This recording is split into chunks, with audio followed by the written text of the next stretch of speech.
In other news, the government is encouraging a more active participation of the private sector in the country's growth and development.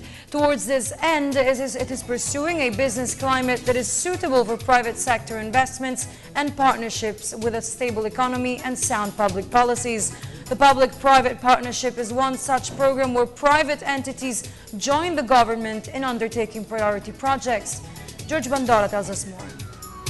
Addressing gaps in infrastructure, the government to step up and to veer away from the usual business-as-usual approach in order to aggressively attract investors. To do so, President Aquino's plan is to focus on private sector reliance in his Philippine Development Plan 2010-2016. The government has tapped private entities through the public-private partnership to finance, construct, operate, maintain, and rehabilitate major infrastructure identified as high-priority areas.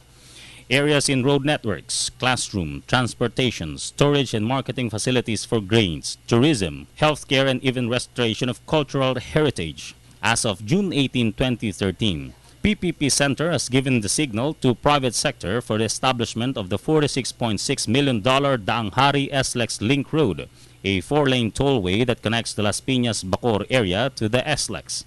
Underway is the first part of the PPP for School Infrastructure Project, which aims to build 9,600 classrooms in Region 1, Region 3, and Region 4A that costs around 16.42 billion pesos.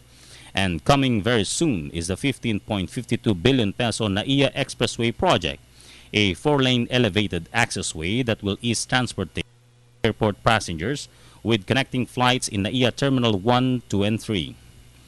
Several PPP projects classified as high priority as well and is currently under bidding are the construction of LRT Line 1 extension from Baclaran to Cavite that will cost around 60.63 billion pesos, as well as the modernization of the Philippine Orthopedic Center that will cost some 5.70 billion pesos to be able to accommodate more patients with its proposed 700-bed capacity and will be built within the compound of the National Kidney Center.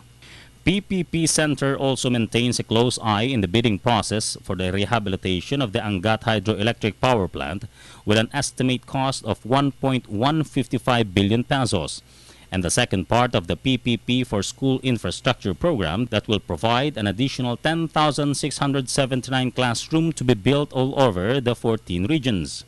The government will also furnish LRT-1, LRT-2, and MRT-3 their new automatic fare collection system that will cost around 1.722 billion pesos. The Cavite-Laguna Expressway or Cala Expressway is also on the bidding process and will be built with 35.58 so budget from the private sector. And sooner, a wider and comfortable world-class passenger terminal for the Mactan Cebu International Airport will be built through the PPP with 17.52 billion peso budget.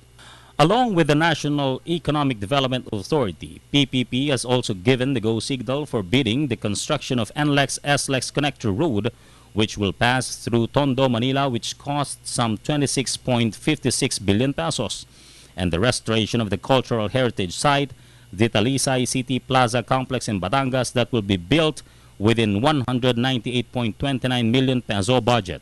For People's Television, Jorge Bandola.